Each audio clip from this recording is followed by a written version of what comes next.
Fergus Lowe is now joining.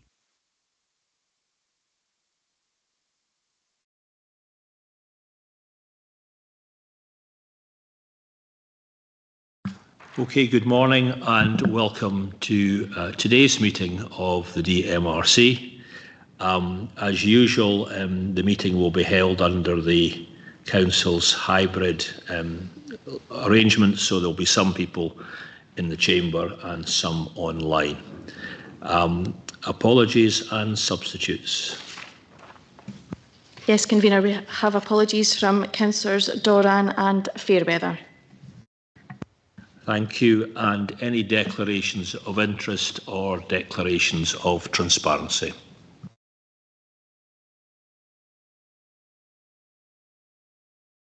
Okay, no declarations of interest or transparency.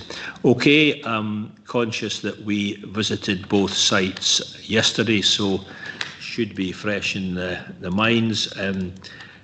We'll move on to item 3, which is the land 40 metres north of Lummington Steading House, Braithinge, Brecon. And if I could ask Mr Christensen just to go through the planning report to start with.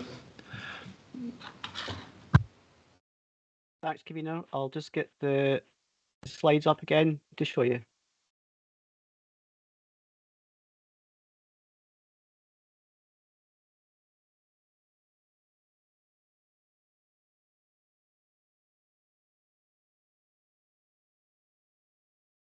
Well, good morning, members. I am Paul Christensen of the Development Plan team at Angus Council, acting today as Independent Planning Advisor to the committee. I can confirm that I have had no previous involvement in the application and that I have no conflict of interest relative to the case, applicant or any interested party. The case in front of members of the Dmrc seeks refusal of an application for planning permission for the erection of a dwelling house at land 40 metres north of Lummington Steading House, Braithinge, Brecon. The application site measures approximately 1,350 square metres and is located on a parcel of land which lies to the north of 2 residential properties, Lummington Steading and Lummington Farmhouse. The site is subdivided from these properties by the access track. An area of maintained informal gardening ground for Lummington Steading sits to the west of the site. Moving forward to the slides. Slide 1 is the proposed site plan and location plan. We can see the site in the red line area, the access track from the U329 road, and the proposed house sitting in a northeasterly southwesterly direction, showing a large driveway and turning space with parking available for 4 cars. The next slide shows the proposed floor plan. It's a 2-storey dwelling. The first floor has 3 bedrooms with 1 master and an ensuite. The ground floor, a kitchen, diner, lounge with another bedroom. The next slide shows the proposed elevations. The proposed dwelling would be constructed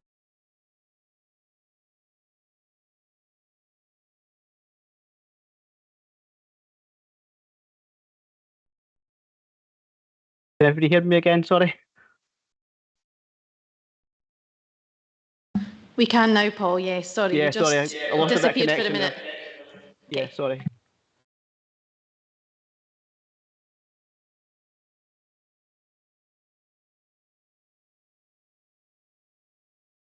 Yes, the proposed construction of the house would be a mixture of stone, larch cladding and a slate roof. The next image is a drone image which is submitted by the applicants in the access and design statement, and it's a good overview of the site. It shows Lummington Farmhouse and Lummington Steading, the existing dwellings. It shows the application site, just shown by my cursor, with beyond that the informally maintained garden ground for Lummington Steading. The next slide shows the site access. It shows the access track which runs from the U429 road to the site. The Leilande hedge on the left bounds the site, and then the slide on the right shows the access into the site. It shows the area which is largely grassed, with the movable structure is also visible, which sits within the site. A view from the site looking north, it shows again the grassed area within the site. A post and wire fence bounds the site to the north, agricultural land beyond. Looking south, we can see the Lalande hedge, which bounds the site to the south, the access track and Lumington Farmhouse and Lumington Steading beyond that. And again, you can see the grassed area within the site. Looking east is really a continuation of the site of the view looking north. Again, post and wire fence bounding the site, and we can see agricultural land beyond that. And on the right-hand side, you can just see the Lalande hedge, which is again the southern boundary. And the final slide shows the site looking west. You can just see beyond the boundary, the little fence there, the gate, the informal maintained garden ground, which is used by Lumington's Steading. Members, the case officer report, notice of review, grounds of appeal, and the planning service and appellant statements in relation to the NPF 4 and other information is detailed in the papers in front of members this morning. Thank you. Okay, thanks very much indeed, Mr. Christensen. Any questions for the planning advisor? Okay, I think there's no questions. Do we have enough information now to proceed and determine the case? Yes. We do have, thank you. Okay, in the usual fashion, we'll just go round the table. Maybe start with you, Councillor Braze, just to give us your thoughts on this one. Yes, thanks, Convener. These ones are always difficult because we've got, the conflict within policy. There's plenty policy there to turn it down, and there's plenty policy there to grant it. On this particular site, I think NPF 4 Policy 9, brownfield, vacant and derelict land and empty buildings, is really quite important to me. And that A, it says development proposals that will result in sustainable reuse of brownfield land, including vacant and derelict land and buildings, whether permanent or temporary, will be supported. And for that reason, I would suggest that we grant permission in this case. Okay, thank you. Can I just move to Councillor Durno for your views on this one?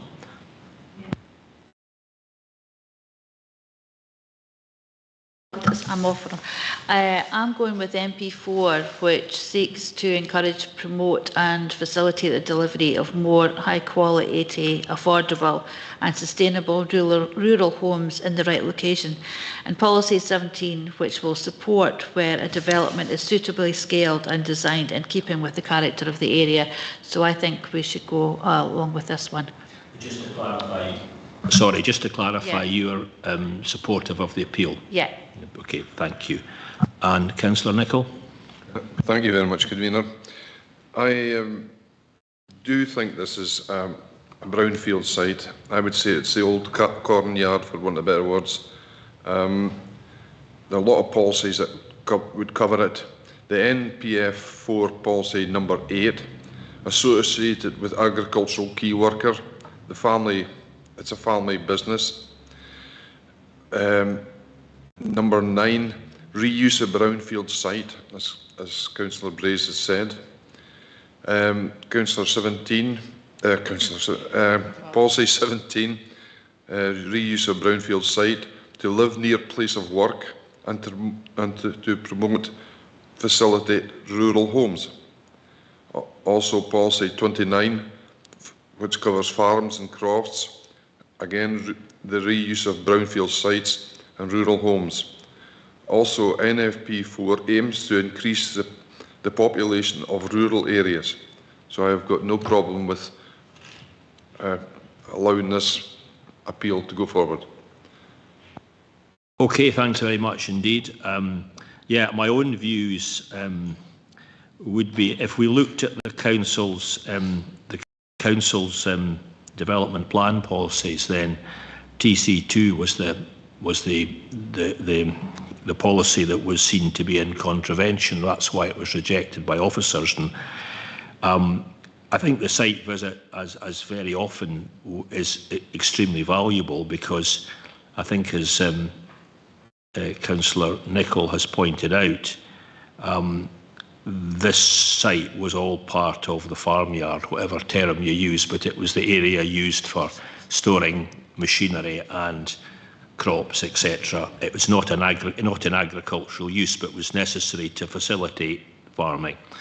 And I think, for me, that's brownfield.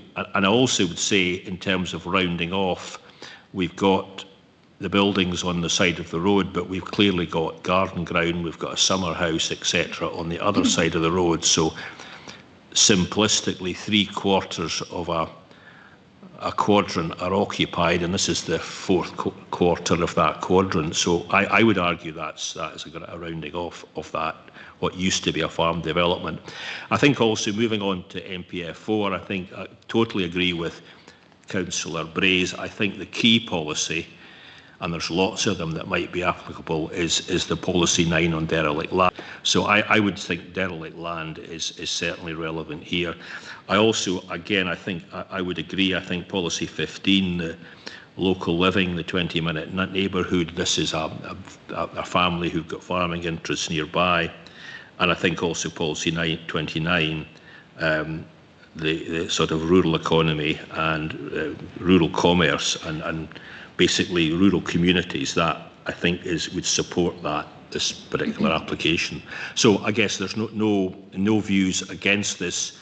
I would say, for the reasons that have been articulated by members, that planning application 22/00376/full, the appeal is upheld.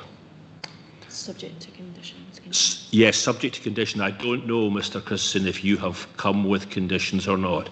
Yes, we have conditions, convener. We can show either on slides, or I don't know whether Sarah has them for circulation. I don't know how you want to do that.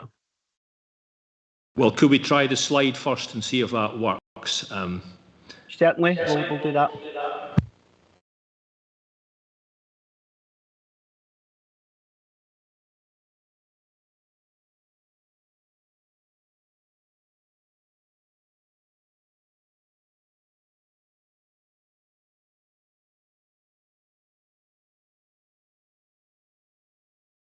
We have, I think, 2 conditions proposed. The first one, I'll read to you. Development to which the permission relates must be begun not later than the expiration of 3 years from the date of its grant.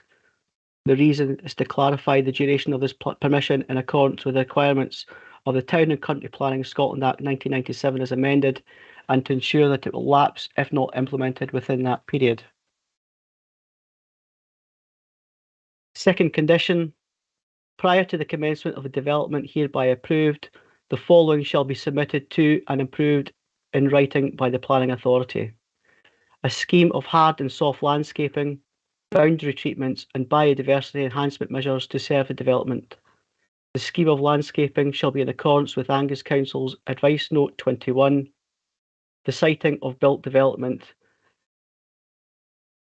in the countryside, and shall include details of the timing for the provision of landscaping and biodiversity enhancement measures. Thereafter, the landscape and biodiversity enhancement measures shall be carried out in accordance with the approved details, including timing for its provision. Any trees or shrubs removed, dying, being severely damaged or becoming seriously diseased within 5 years shall be replaced by trees or shrubs of a similar size and species to those originally approved in terms of this condition in the next planting season. Condition 2.2, a scheme for the provision of foul drainage to serve the development and to ensure the continued provision of foul drainage for neighbouring property. The scheme shall ensure that any impacts on the drainage of neighbouring property are investigated and mitigated to ensure continued provision. Thereafter, the development shall be carried out in accordance with the approved scheme and any timescales contained therein. And the reason for those conditions to ensure that the measures necessary to mitigate impacts associated with the development in respect of hard and soft landscaping, boundary treatments, biodiversity enhancement and fill drainage are appropriately addressed. Fergus Lowe. Is now exiting. Okay, thanks very much indeed. Any comments on the conditions? Yes, Councillor Brace. Yes, thanks, Convener. I think it's really important, condition 2.1, where it mentions biodiversity. While this particular site may be of no use at the moment to humans, it certainly has advantages and benefits for biodiversity. So I think it's really important that condition be in there and be enforced if at all possible. Thanks. Okay, thank you. Any other comments? Okay, yeah, I think I'm quite happy with the conditions, and I'm conscious that the foul drainage issue was, I think there was some correspondence about that with, I think, a neighbour, and suggesting that an agreeable solution could be come to. So it's good that you've got that covered as well. So on that basis, that application is, or the appeal is upheld, subject to conditions we've just agreed. We'll move on now to item 4, which is the land 225 metres northeast of Hunter's Cabin, Justin Hall, Forfar. And again, over to Mr. Christensen.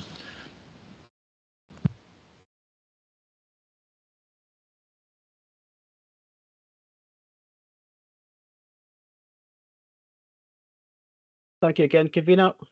Again, I can confirm that I've had no previous involvement in the application and that I have no conflict of interest relative to the case, applicant or any interested party.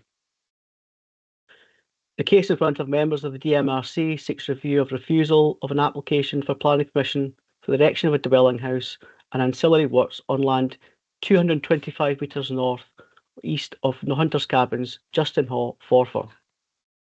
The application site measures 4,000 square metres, is located on a parcel of land which lies immediately to the north of a disused railway line, to the east of the Hunter's Cabins development and west of agricultural land. The river South Esk lies immediately to the north of the site, but at a significantly lower elevation. Moving on to the slides. First slide shows the site which lies east of the C32 Justin Hall to A90 Road, north of Tobies.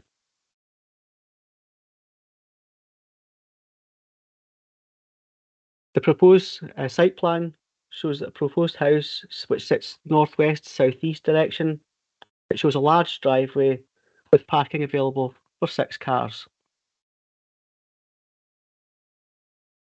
The site landscape plan is the next slide, which shows the existing planting, the majority of which could be noted lies just out with the application red line area.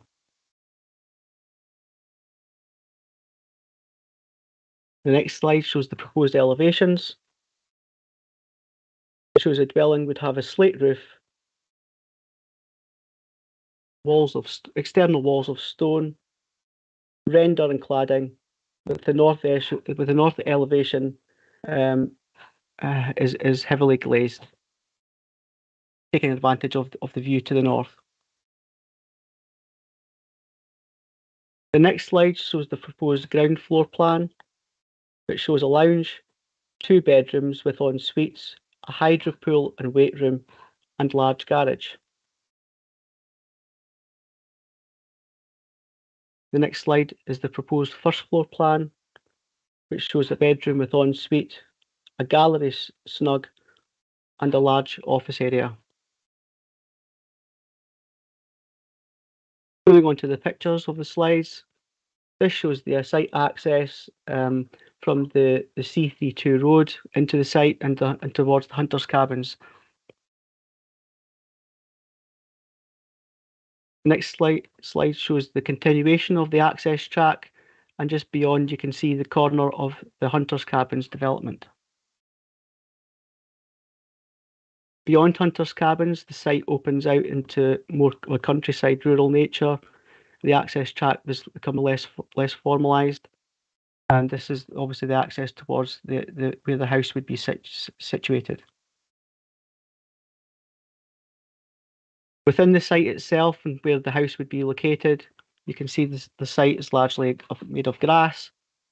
We're looking out towards the east, and beyond the eastern boundary is agricultural land. Standing within the site again, you can see the site is largely of grass. Looking west, you can see at the bottom right, the Hunters Cabins development sits immediately beyond the initial part of the site, and the access track would form between the trees that are shown there. Looking south, again, you can see the grass area where the house would be situated. You can see the disused railway rises up towards the south with the trees that are located within the disused railway bounding the site. And finally, the slide looking north, again you can see the grassed area where the house would be situated, and immediately on the northern boundary you can see the post and wire fence, and the elevation will drop down towards the River South Esk. The case officer report, notice of review, grounds of appeal, and the planning service and appellant statements on NPF 4 and other information is detailed in the papers in front of members this morning. Thank you, Convener. Okay, thanks very much indeed, Mr. Christensen. So again, ask the elected members if they have any questions for the planning officer. No questions. No questions. Councillor Brace? No questions. No. Okay, and do members have enough information now to proceed? Yes. Okay, we do. Thanks very much. Okay, can I move to Councillor Nicholl and maybe give us your views on this one? Thank you very much, Convener. This site covers a lot of things in the NPF 4 as well. I would say it's almost a landlocked site, which, if it's not developed, it will be not used for anything. In the papers, it states that the applicant's going to be running their business from the house, and it would be used for business purposes. Also, they've stated they would be taking over the Hunters Cabins, and they would be using that as a base for the maintenance and upkeep of the Hunters Cabins. So this would bring us into NPF 4 number 8, leisure and tourism. Also in number 17, new homes in the rural area, where supported, where, you know, sustains extremely fragile communities. Number 29, tourism development that would support home working. Number 30, tourism again, and contributing to the local economy. Also, the NPF 4 wants to increase the population of the countryside. So, regarding the site, I think there would be no problem in allowing this property to go, this appeal to go forward. Okay.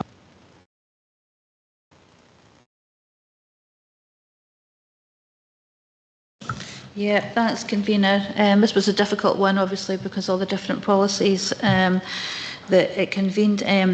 I'm going with policy 5 of MP4, the exceptional circumstances, and this development will not have significant adverse effects on the integrity of the area. And similar to Councillor Nicholl, it supports existing fragile communities, encouraging tourism, obviously, because of the nature of where it's situated. So I believe that we should go with this appeal. This should be what's the word? Okay, thank you. Yeah. Thanks for that. And over to you, Councillor Brace.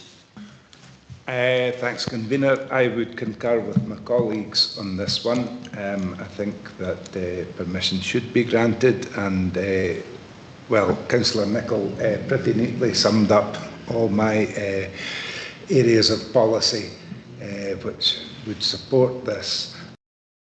I would say, though, that this is it's quite a big plot of land for building one house on.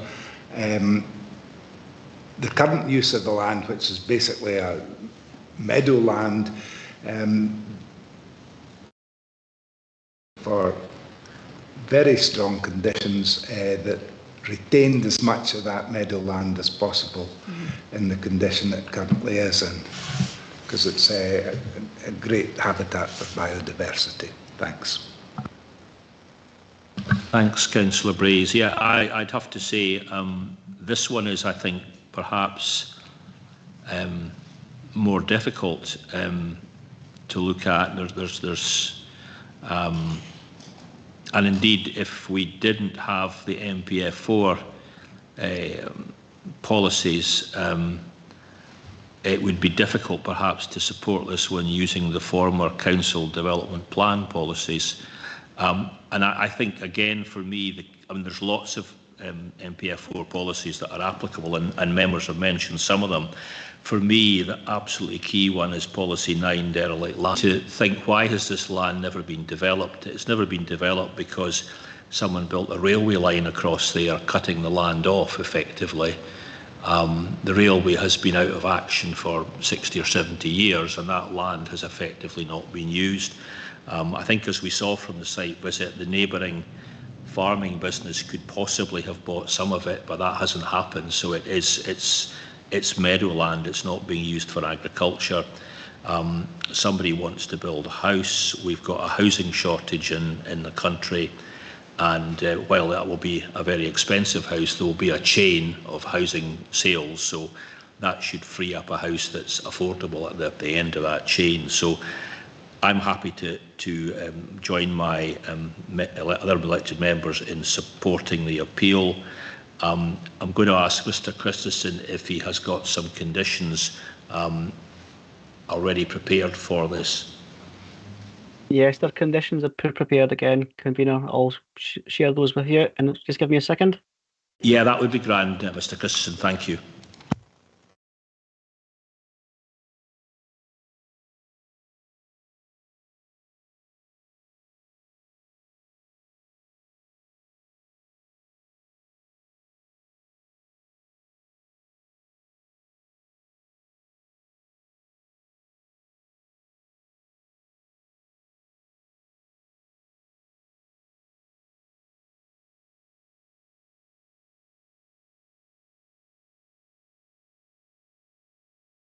Okay, there's two conditions again for this development.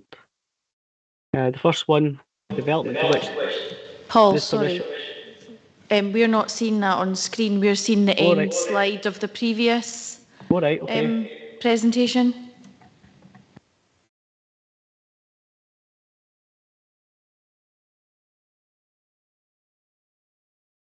that okay now? That's it now, thank you. Okay, sorry about that. Two conditions again. The first condition, the development to which this permission relates must be begun not later than the expiration of 3 years from the date of its grant. The reason, to clarify the duration of this permission in accordance with the requirements of the Town and Country Planning Scotland Act 1997 as amended, and to ensure that it will lapse if not implemented within that period. Condition 2, prior to the commencement of the development hereby approved, the following shall be submitted to and approved in writing by the Planning Authority. 1. A scheme of soft landscaping, boundary treatments and biodiversity enhancement measures to serve the development.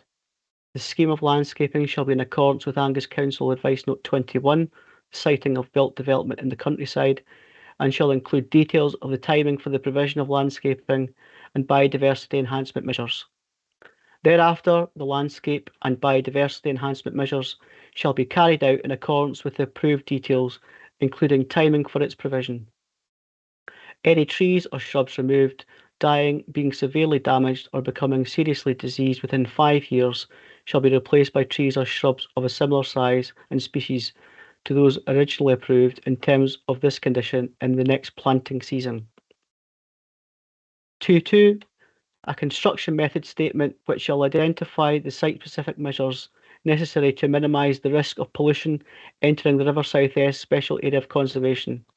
Thereafter, the development shall be carried out in accordance with the approved details.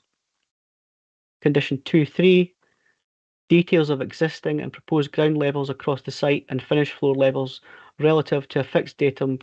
Thereafter, the development shall be undertaken in accordance with the approved details.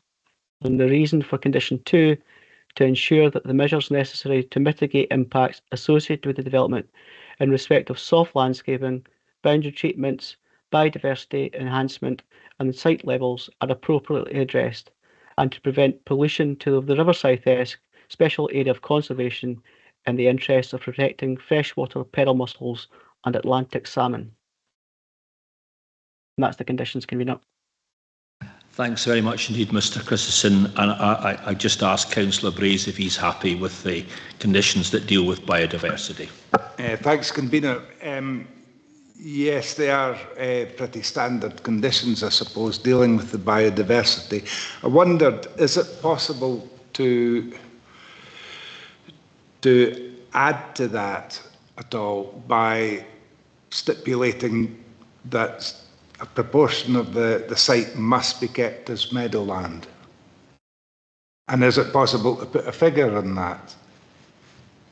I don't think it would probably be reasonable, Councillor Braze. I think the condition as it's written would allow the applicant to confirm the detail, those details that you're really looking for. It would have to be written, agreed in writing by the planning authority. So I think there's still scope within that condition for that to happen. What you're looking for. I don't think it would be. I don't think it would be relevant to or necessary to stipulate an amount given the size of the site and also the flexibility that's already within that condition. Yeah, well, I accept that. I think basically leave it to officers who are the experts in biodiversity, etc., to come up with a plan. That's yeah, fine. as I say, I think there's an appropriate flexibility within that for the applicant to provide those details to the satisfaction of the planning authority. Thank you. Okay, thanks very much indeed for that. So there will be an agreement then between the council planning officers and the applicant on the nature of the biodiversity. That will have to be agreed. Okay, so we've upheld the application subject to conditions. So just to confirm, that is a planning application 22/00305/full. Appeal has been upheld subject to the conditions that we've just heard from Mr Christensen. And at that point, that's the end of the meeting. Thank you for your attendance. Thanks, Convener.